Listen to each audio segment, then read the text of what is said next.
Guys, look who's here. We just filmed a girl talk on her channel, and this is the setup.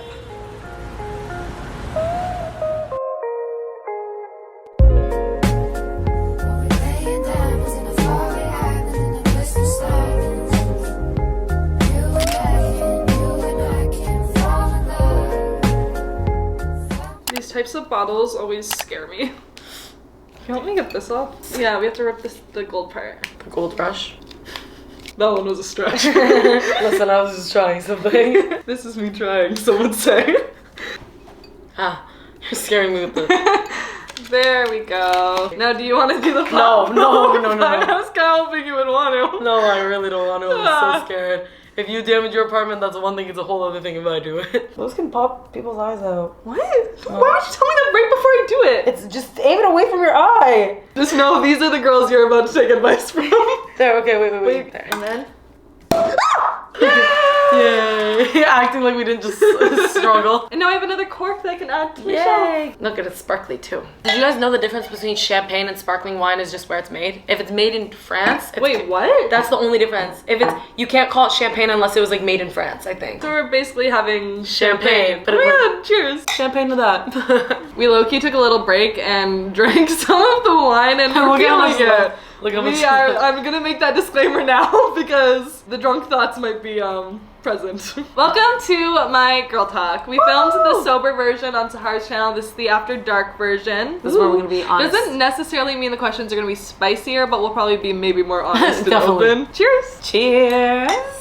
Oh, I'll also have her video linked down below. Watch it after though. Like watch this one first. Watch this first and then watch the wholesome one. Part 2 on her channel. The wholesome one. Not even that wholesome. We still get detailed in there. Now it's 1 a.m. and we're drinking wine and I'm a little silly. So the last time we filmed, we were both in our single era. We were. Now it's a little bit different because we're both in our taken era. One could say it's our lover era. It's kind of fun for us. I love it. It's different. We always say that I'm like a serial situationshipper and you're like a serial crusher. Yes. But this time, you're dating someone. I am!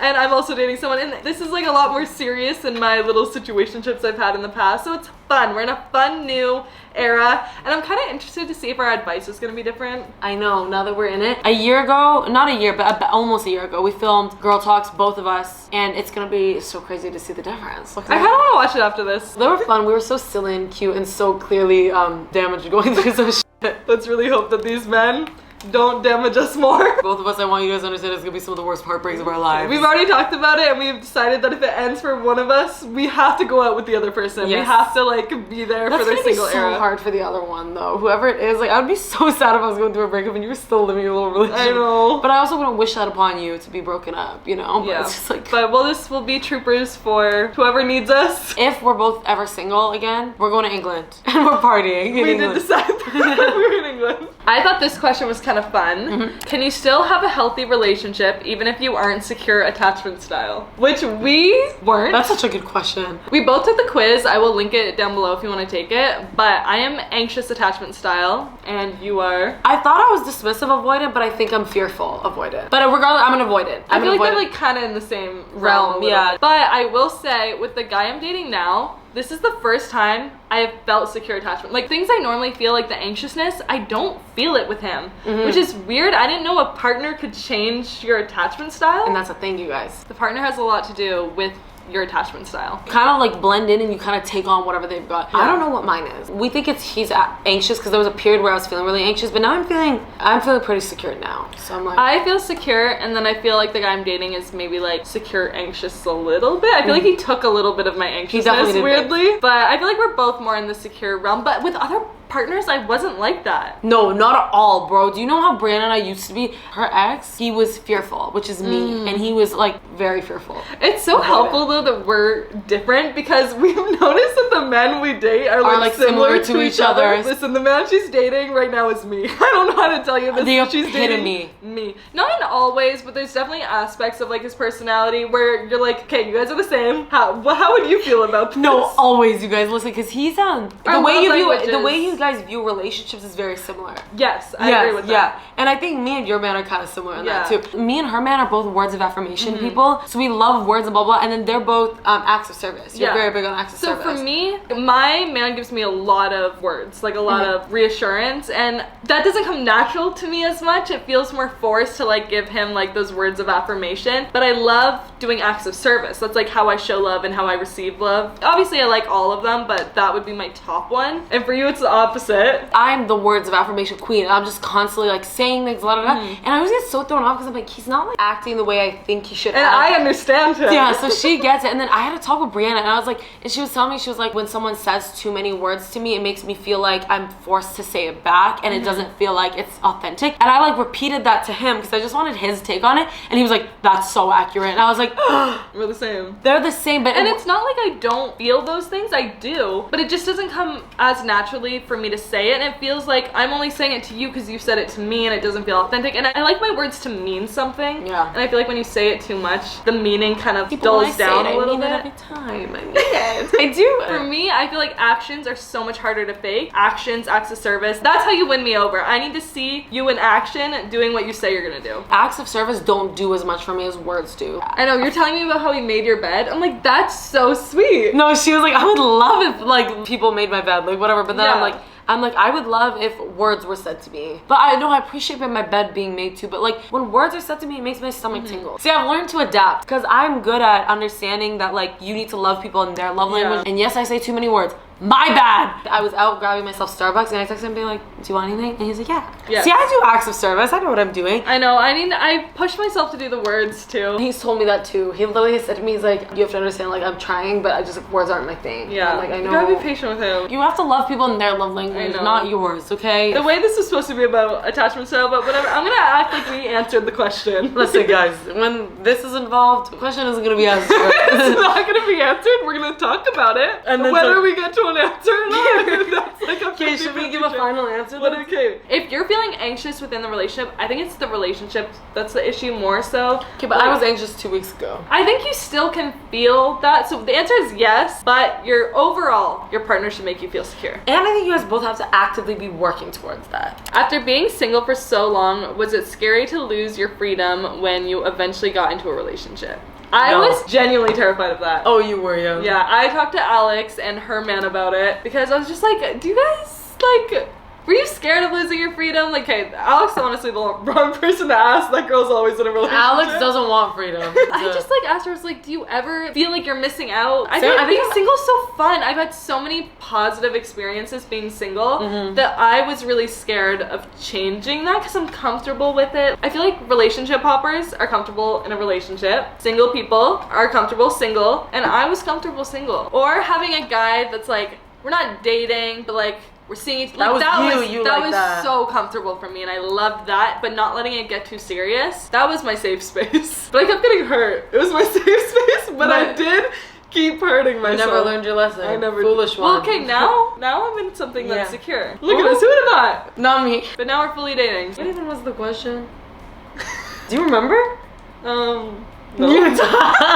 Were you scared of losing your freedom when getting into a relationship? You and I talked about it so much because I loved single life, but I swear, guys, when it's the right person, all the fears go away. I'm enjoying a different kind of fun. It's a different branch. Like, I don't miss single life. Obviously, like, flirting and stuff when you're single is fun, but just having someone that's like your number always one. there, like you can cuddle, you can like have sleepovers, like that's so fun. Just having that consistent thing. Like you're their priority. If you're having those fears, it's not the right person, to be honest. Brianna, I love it here. I don't want to jinx it though. I know. If you're scared of losing your freedom, he ain't the one. How do you attract good things in your life? I feel like we're really lucky people. We are. You especially, and I feel like you've taught me lucky girl syndrome a little bit. I think you're becoming very lucky. You think? Yeah. Okay, honestly, that England trip, that was right? That was crazy. Do you guys want to know the exclusive story on how that England trip happened? Can I tell them? Yeah. Okay, it was Monday, and I was laying in bed after the gym. I was just chilling, like whatever. And I was just thinking about England. And because my one friend, Tasha, she has tickets to the London Eras Tour show, right? And I remember her telling me that if she got tickets for the Toronto show, she was gonna sell her London tickets. So I just had a passing thought where I was like, if she sold her tickets, maybe I would buy them because I do want to go to England one day. I was like, England would be nice to go to. 2 hours later, 2 hours, I get an email being like, we want you in England for the Hunger Games world premiere. 2 hours. And then for me, I had a situation where I was kind of invited to a premiere in England, and then the opportunity fell through, and I was kind of bummed about it because I thought I was gonna go to England. And then I was like, oh my god, I got a +1, Brianna. Would you like to come to England? And I said, yes, sign me up immediately. And I literally sent her a photo of my passport immediately. She was like, you're gonna need this. And this says it. They literally, in the email, were like, you'd have to leave tomorrow night. And we're like, we're going to England tomorrow night. That was so much fun. I know. One thing about me is I will never say no to a spontaneous trip because they're always the most fun. Would you say that was the best trip you and I had together? Yeah. Easily. I would say so. That was the best trip. And it was only 48 hours. I've never had that much fun. Like, such a smooth experience. Like, nothing went wrong, and we were so scared because every time something went right, we were scared something else. No, genuinely, we kept being like, we didn't want to say that the trip was amazing until it was done. Like, because we were so scared of something going downhill. And then we got home, we're like, oh, we can say that was a great trip now. That was the best trip ever. It was so good. Are you crazy? What was the question? How do we attract good things? Okay, we established that good things happen to us. Now we need to tell them how. Okay, number one thing I want to say, gratitude. Yeah, Gratitude is, and you know what was the biggest moment for me that changed, I feel like changed my luck so much, was that night from Taylor Swift night when we were at the premiere. After that, I feel like everything changed. I just like learned gratitude so much from them. Gratitude is the number one thing for lucky girl syndrome. I feel like it's also believing that you can have those things. I feel like a lot of people don't even try for things that they want because they just think, oh, it's never gonna happen for me. For example, when I started on social media, people were like, girl, like, you're not, even my parents, honestly, were like, they didn't believe in me. Now they believe in me. But at the time, they were just like, oh my god, what is she doing? I just believed that it could happen. I felt it. Like, honestly, I didn't have a sliver of doubt. Like, I just knew it was gonna work out. And imagine if I didn't do that. All the opportunities that I never would have you just have to believe that you can have those things and experience it. Like, you have to believe you're worthy of it. Even if sometimes you feel like you're not. I feel like it also kind of helps to look at people that are getting those things and you're like, why should they get them and I don't? Like, why are they worthy of it and I'm not? And I feel like that's when you kind of start to realize, like, okay, it happened for them, why can't it happen for me? And the way I've always described like manifesting and like fake it till you make it kind of vibes, I always said, like, imagine if you like ordered something online, you know it's coming, it's just a matter of like when it's coming. Don't ever think like, will it happen? Like, no, you ordered it, it's coming in the mail. That is the hard part, is like when you're working towards something but you don't know if you're gonna get it, you almost have to lie to yourself and like tell yourself, I am 1000% getting this, so that you can put the work in to get there. Because you can't just sit around and manifest something. You can manifest it, but you also have to be working towards it. It's so easy to get discouraged, and you and I have talked about this, where like when you're already doing good, it's so easy because everything is just going good for you, so you're thinking more good's gonna happen to you. But when you're not doing good, it's like everything sucks, everything keeps sucking worse. Like, the way I've kind of tried thinking about it is I want to be on a consistent schedule. I want to be doing all these things so that when I get lucky, I'm already like used to the routine and I'm like ready for it. Because sometimes you get lucky with like a viral video or something and people aren't prepared for it. So I'm like, okay, I'm prepping for when it comes. For when you're so viral and so famous and so big and so successful that like I'll be ready for it when it comes. Are you ready for it? I'm honestly surprised it's like one of your first Taylor Swift references. Wasn't that a good one? That was a good one. That was the perfect one. No, you okay. I get it for 1 second. She's Snapchatting her man. Leave me alone. Okay, she's very much in the honeymoon phase. I'm so aggressive in the honeymoon. I would say third date is when it started getting like, ooh. You remember that's when I called you? Yeah. I get on the phone with her and I'm like, he's so amazing. And Brianna's like, what the f?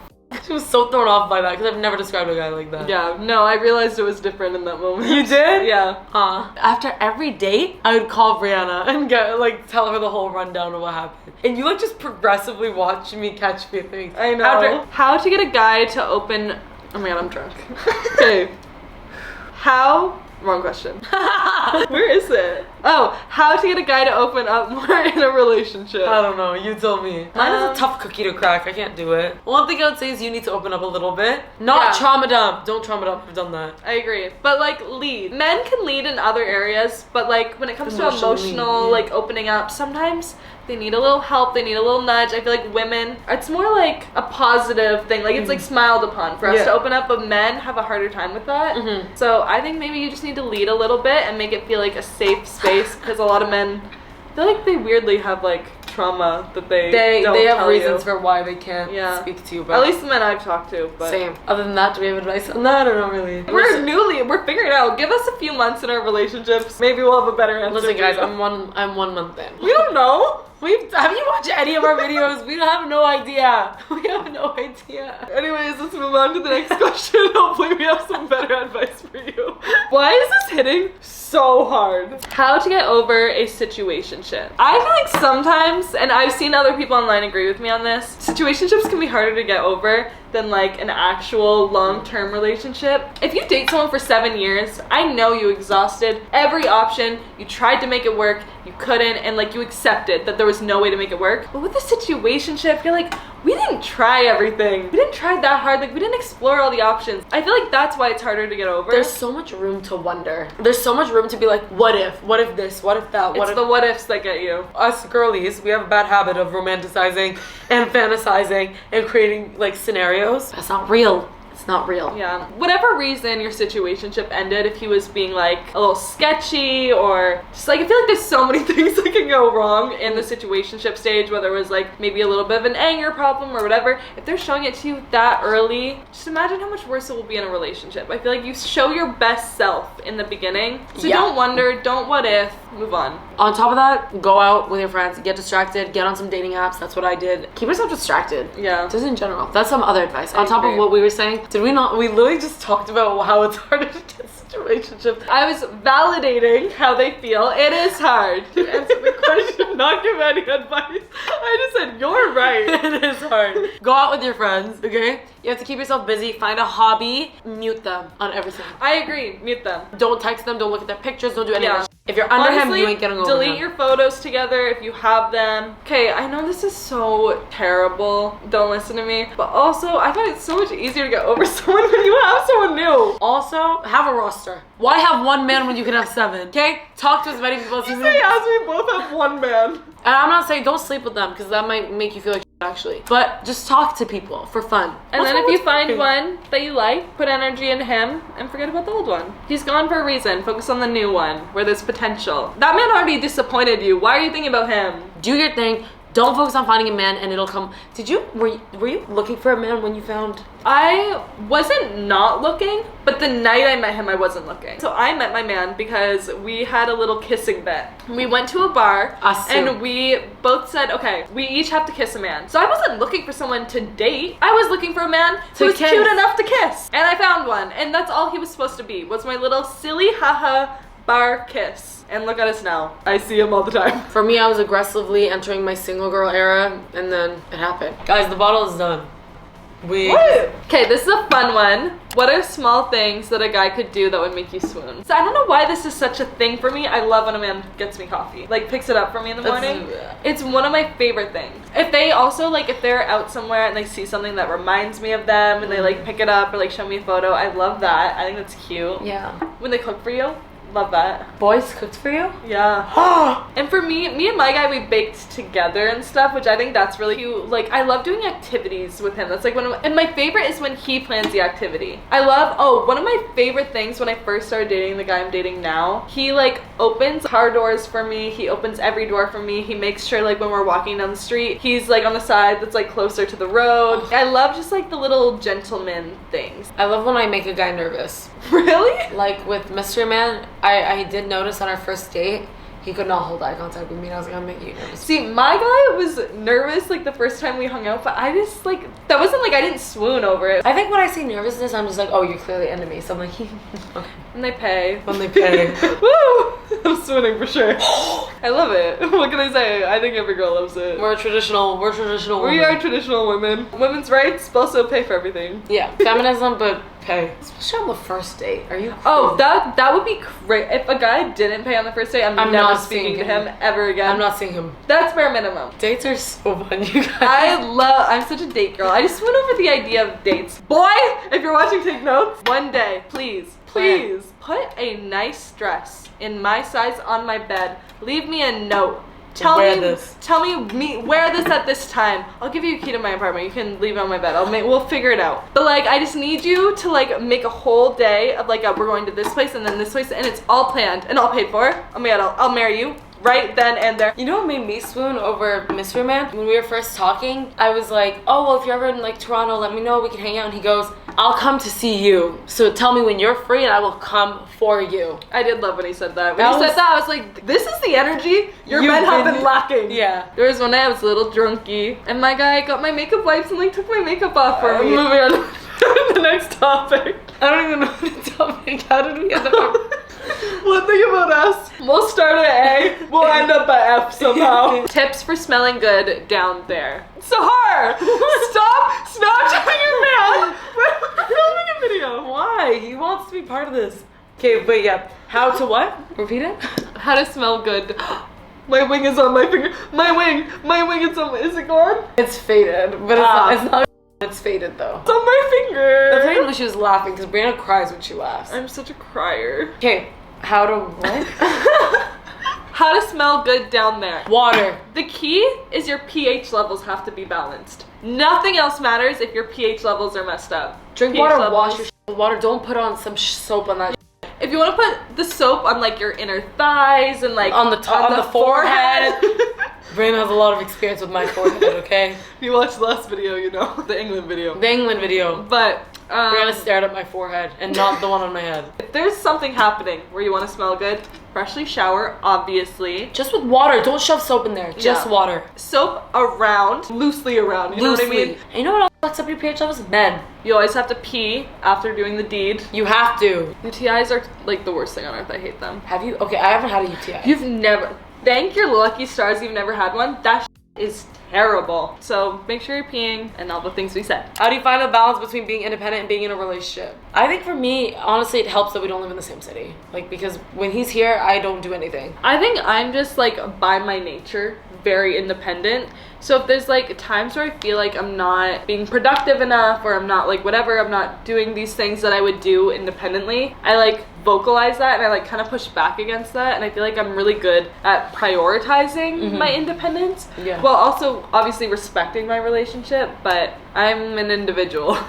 I just think you need to separate your independent life from your relationship life. I wouldn't bring him to things that like clearly are just meant for me and like my single friends, you know what I mean? Like that kind of stuff. Like just don't make your entire existence about your boyfriend and then you're fine. I feel like it's also important that whoever you're dating understands that you have like your own social life, your own things like going on that were there before he was ever there. And he needs to have his own things. I agree. Men who have their own things are a lot more understanding when you have their own things. Yeah. Okay, what's your most awkward date story? When I was 18 or 19, okay? And I was talking to this guy who was 18. 17 or 18, but I was young too, so it's okay that he was young. We went on this date and it was at this vegan restaurant because I was vegan at the time. He was just so shy, and it's not even his fault. He was just the most shy, most awkward guy I've ever met in my entire life. I think I was his first date that he ever went on, I'm not gonna lie to you. And then and I created this thing called the tomato test because of this, where I was like, I need a man who would tell a waiter that there's a tomato on my thing.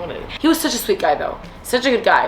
How about you? Okay, I went on this one date. This is actually kind of a crazy story now that I think of it. Can we notice how Sahar is Snapchatting her man again? Why wouldn't I? At any opportunity. Why wouldn't I? Anyways, I was gonna tell my story, then the camera died. I went on a double date, which thank God this was a double date, because I would have genuinely been scared for my life if it wasn't. Okay, this was in LA. So basically the main date was me and this guy, and then it was like, let's both bring a friend. The friends didn't know what each other looked like or anything, so that was kind of like a shot in the dark, you know? The main date was me and this guy. We start talking, or should I say, he starts talking. I get 3 words in for every 300 words this man gets in. There is no back and Just him. Just, this man is talking, I'm there. And he starts telling me that he used to date Alexis Ren. You know who that is? Yes.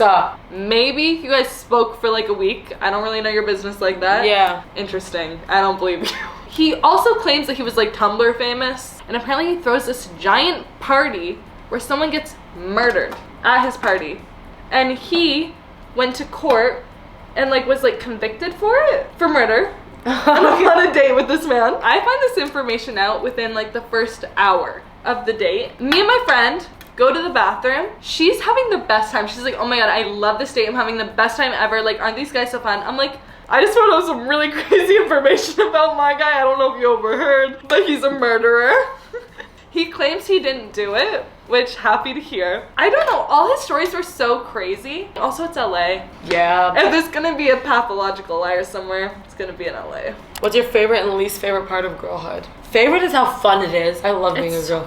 Honestly, I feel bad for men that don't get to experience like female friendships. Then my least favorite, misogyny. Yeah. Men will use anything that's like women related, that's like shaming vibes, and that will try to like bring you down a little bit. Yeah, I feel like the worst thing is like not feeling safe. Yeah. Even I wanted to walk over to your place, I couldn't. I was like, You didn't walk here? No, I took an Uber. Aw. I know. If we were boys, that'd be fine. we would have walked. Having a boy best friend catch feelings and ruin the friendship, what to do? I feel like you've had that. Every guy best friend I've had catches feelings. I don't even think it's catching feelings. It's they want to hook up. Okay, there was this one guy best friend I had, and he was like, I've hooked up with all of my girl best friends, so I should hook up. No? He said that to you? No, he said it was weird that we haven't hooked up because every like girlfriend that he has, he's hooked up with. No? No? One thing about me is I won't hook up with a guy best friend. I haven't hooked up with any of my guy best friends. See, if you're my guy best friend, I'm not attracted to you. I'm so sorry. Like, any of my guy friends that you even like witnessed throughout the years, I'm like rarely attracted to them. Because also the thing is, with my guy best friends, I know about the girls they're dating. I know about their love life. I know about their history. I don't want to hook up with you. I don't. I genuinely do not want to hook up with any guy that I've been friends with. They all want to hook up with me. And I think it's just because it's like weird for them to have a friendship with a girl that they haven't hooked up with. Advice for that though? Stop being friends with them. That's what I did. Yeah, I feel like I have male acquaintances. I don't have male best friends. Every male best friend you have will catch feelings for you. Similar topic, sorry guys. What are your opinions on having them while you're in a relationship? I think guy friends are fine. Guy best friends are where things get a little never scary. What's great with both of our guys, they don't really have girlfriends. Like friends that are love girls. That. No, literally mine is strictly friends with boys. Overall, I think there needs to be limits to it because most guy friends are in love with you. I would definitely understand if mine was like, I don't really want you being friends with certain people. But he's pretty, like, for me, a lot of my guy friends are social media people, so that's like acquaintance, like work people. The thing is, you're inviting him to meet all of your guy friends. And your guy friends aren't your best friends. They're like my acquaintances. Like, they're just like my buddies, you know? Yeah. That's me with like Crush Adams. Yeah. I love Crush Adams with my whole heart. Love them. I love Crush Adams. They're like the whole, I root for them. I stream their music. They're not my best friends, but I love them. They're so nice. I love Crush Adams. Carlos and Ethan are like my brothers, and they were the ones that encouraged me with the mystery, man. They did encourage me. Also, I feel like a lot of your guy friends have girlfriends, which helps. Yeah, that's true. Very true. Like, also, you're not hanging out with these guys alone, which I think is important. It's always group settings. That's key. Also, I trust us. That we would not do anything that we shouldn't do. We know our limits. Like, I swear girls know. You know. And I feel like I've been put through the ringer enough that the fact that I trust this man, I feel like it's valid. Like, I feel like he is trustworthy because I have reason to have trust issues and, like, I don't have it with him. So, I think that's good. Okay, anyways, happy for both of us. We're both drunk. Yeah. And it's also 2:30 a.m. It is? 2:40! It's almost 3 in the morning. Okay, we gotta go. Guys, I have to go to bed. I'm so sleepy. You came over at like 10. I know. Why are we still up filming? Watch my video. Yeah, watch her video. Subscribe. Subscribe to her. Okay, those are my 2 commands. Subscribe, watch her video. Bye. Okay, bye.